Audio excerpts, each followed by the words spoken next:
The 2018 Ohio State Fair happens July 25th through August 5th. Learn more online, daily schedules, and more. OhioStateFair.com. Go behind the scenes and check out the Ohio State Fair on Facebook, Twitter, Instagram, and even Pinterest, too. I remember Governor Voinovich telling me after he was senator, a U.S. senator, that he really did not get what the fair was all about when he was governor. But when he became a grandfather, he found out what the fair was all about by bringing his grandchildren here. The Ohio State Fair and Wessler Media are proud to present A Fair to Remember, discovering the stories and people behind this statewide tradition. This is Season 1, Episode 10.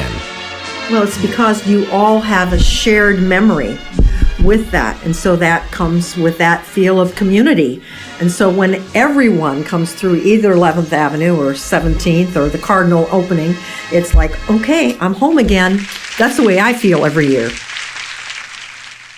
So in episodes 1 through 9, we've taken you through some really unique, powerful, and sometimes kind of bizarre stories of the Ohio State Fair.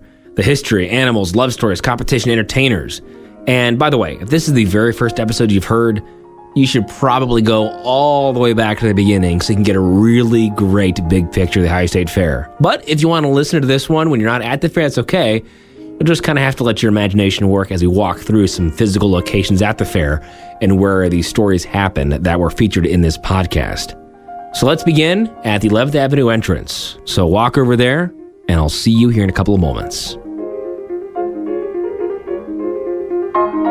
Our goal in this episode of A Fair to Remember is to really immerse you in the stories that are featured on this podcast. Look to your right and you'll see the Rabbit and Poultry Pavilion. To your left should be the Cox Fine Arts Center. And now just visualize with me for a second. Imagine it's 1953. Take a look around and visualize women in dresses, men in suits, and children with rats in their hands. The most effective rat and mouse killer the world has ever known. There's never been anything like it before. There on the fairgrounds was a company that was exhibiting rat poison. Well, you see, little Elmer and his friends, the rats and mice, are pretty smart.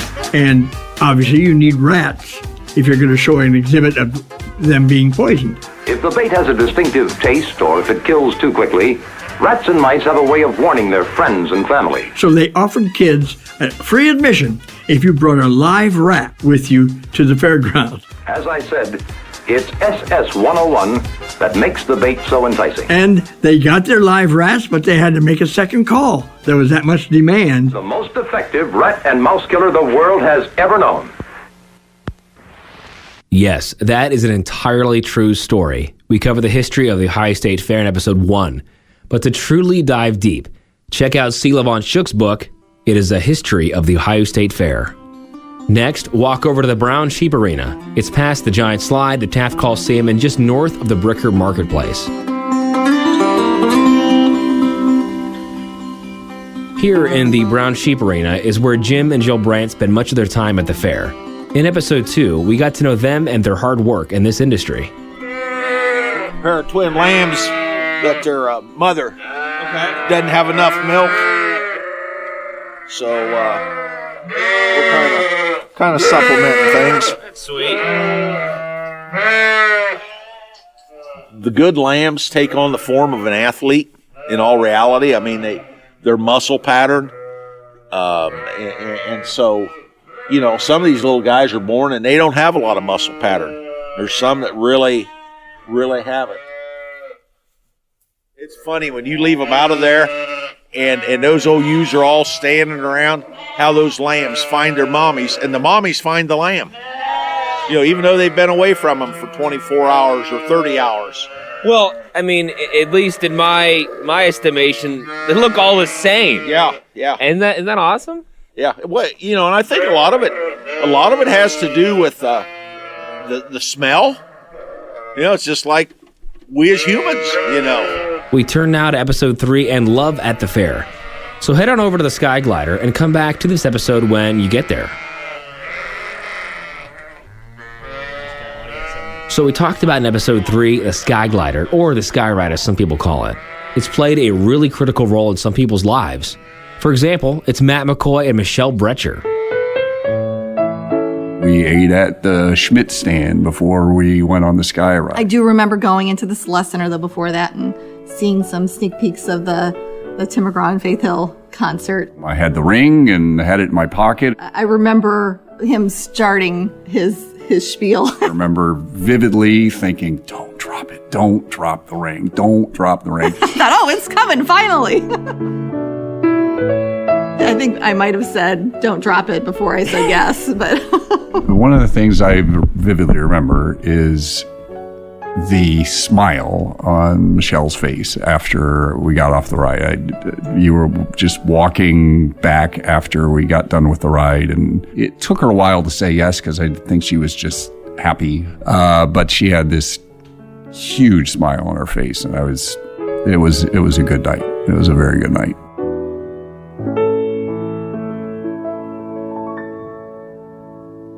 Brian Shankman, he's the owner of the bulk candy store and also the inventor of the fried Buckeye. That one treat has landed him some major attention. So head up to his booth. It's just slightly north of the Main Street stage and look for the big purple tents.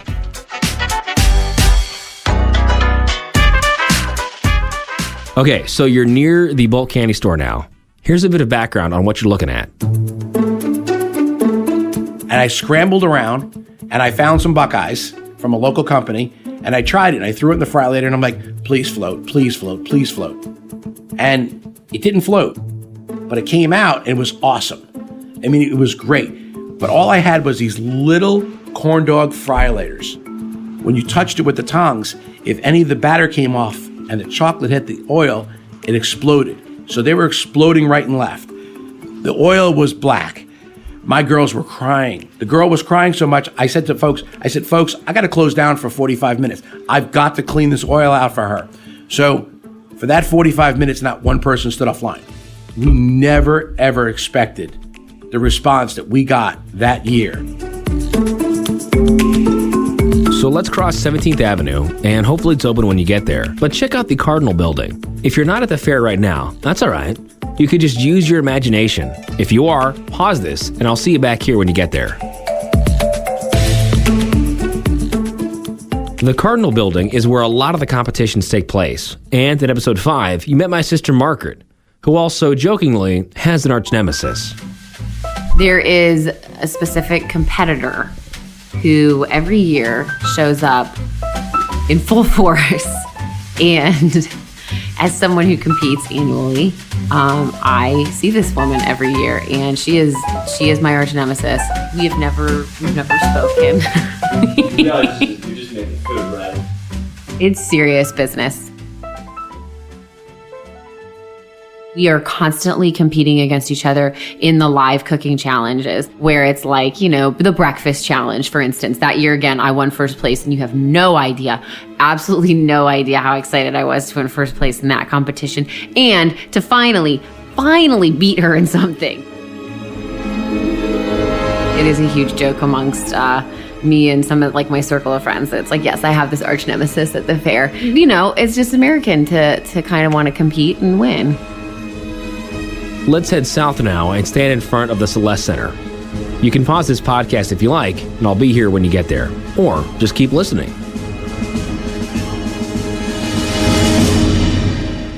So take a look at the Celeste Center. It's approximately on this site where the grandstand used to be.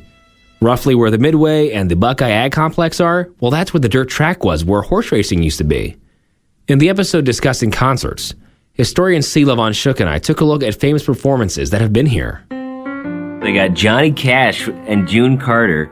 Now, she wasn't with him every time. Okay. But a total of 11 times. So Johnny Cash 11 times. The Osmonds 10 times. Red Skelton 4 Right. times? Wow. Right. Dolly Parton 5. REO Speedwagon 4. Cheap Trick 6. Sandy Patty, Christian Artist 4. Willie Nelson 9.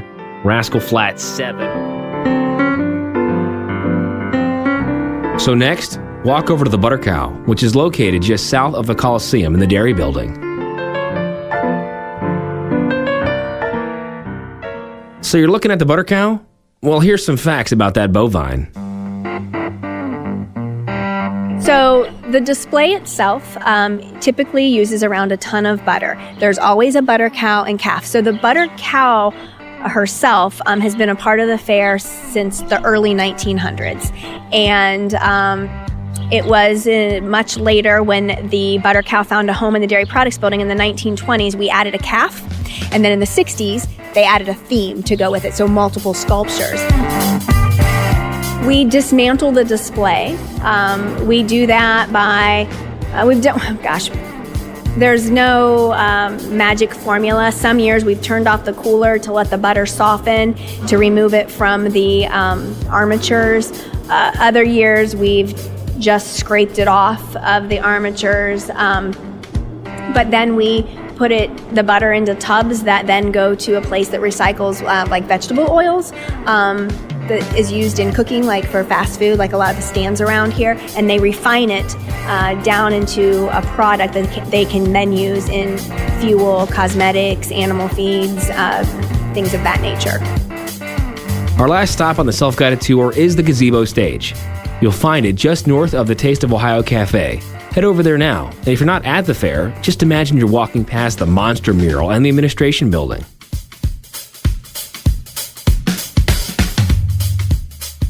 Right over there at the gazebo stage, that is where Mike Goudeau calls home for the 12 days of the fair.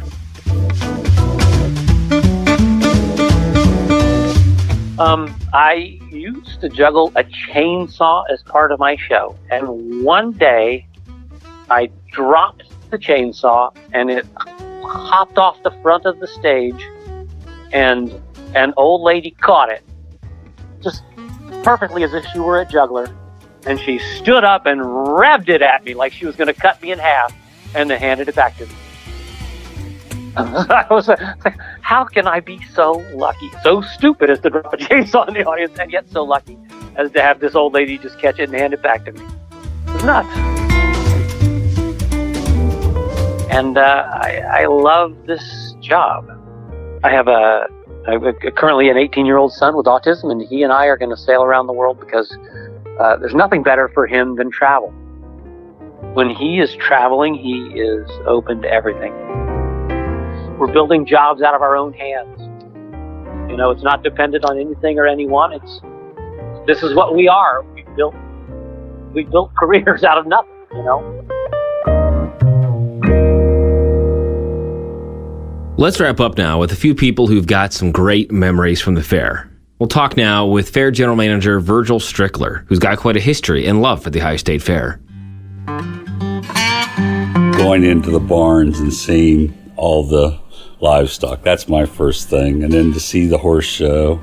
And then when it comes to going down, my family has to go down the yellow slide together. And then we also have to ride the sky ride.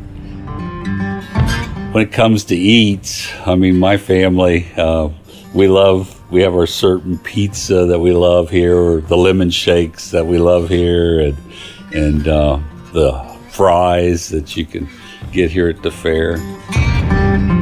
Last year I was very honored in getting into the Ohio Agricultural Hall of Fame, but to have all my children there and have my great kids, to remember why I'm there, and that is because of the Ed Johnsons, the Tom Prices, the Bobby Mosers, Jack Fishers, all these people that have been leaders ahead of me and with me that believe in this great state fair too.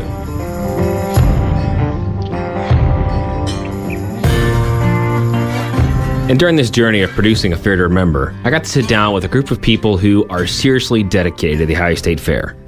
The 50-Year Club.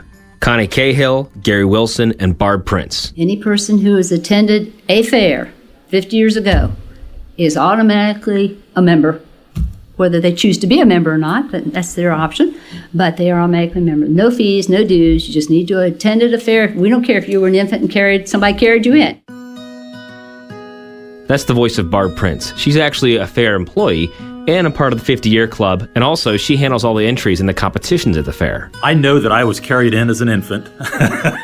That's Gary Wilson, another member of the 50-year club. And I don't recall those days, but my earliest association that I recall from the fair is also with the Ohio Poultry Association, as my father was really big in poultry. We had about 10,000 laying hens, which is huge back in those days. Connie Cahill, a past president of the 50-year club. Well, it's because you all have a shared memory with that. And so that comes with that feel of community. And so when everyone comes through either 11th Avenue or 17th or the Cardinal opening, it's like, okay, I'm home again. That's the way I feel every year. This has been such a special part of my entire life that, okay, I'm going to get to be here for the 3 weeks, the 2 weeks, the 10 days, whatever it might be as we've evolved over the years. You know, it's just a very special time. Look around you now, or picture the Ohio State Fair in your mind. Everyone is making some kind of personal history right now, whether it's big or small. Each and every fairgoer carries a story with them. What's so fascinating is how all these stories come together for 12 days every year and congregate on these grounds. The story and fair experiences you carry, while maybe not featured on a podcast, are a part of the fabric of this great event. When at the fair, don't fall into a routine of your traditions. While those are great and wonderful, make an effort to connect with someone you might normally not talk with. Speak with a farmer, a vendor. Look at them in the eyes. Thank them. Get to know their name. Get to know them as a person, not just what they do for a living. While many of us are busy or unconsciously married to routine, that shouldn't stop us from connecting with our fellow man and listening to them and getting to know their story. Perhaps your fair experience would be enhanced by hearing a story that isn't on a podcast. Perhaps getting to know this unique community around you would make the Ohio State Fair for you a fair to remember. There's never yet been that feeling on the days leading up to, or certainly the first morning of the fair, when I don't get out of my car and I go, oh, here we are, another year, and it's just a sense of excitement. It's like starting my school years. Every year was going to be a new year, and there's just something I don't know if I can put it in words. It's just very powerful for me.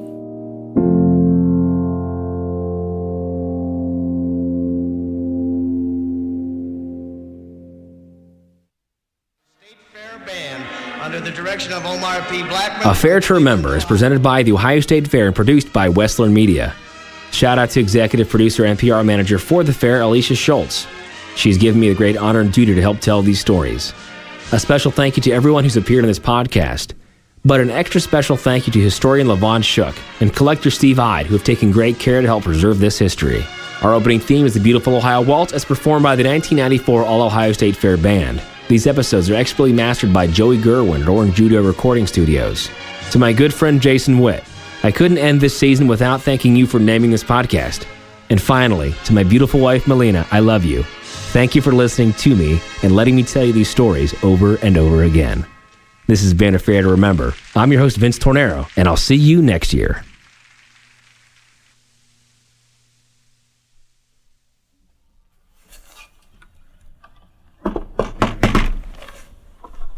Hey, you look familiar. Yeah, how are you? Doing good, doing good. Can you squeeze in here?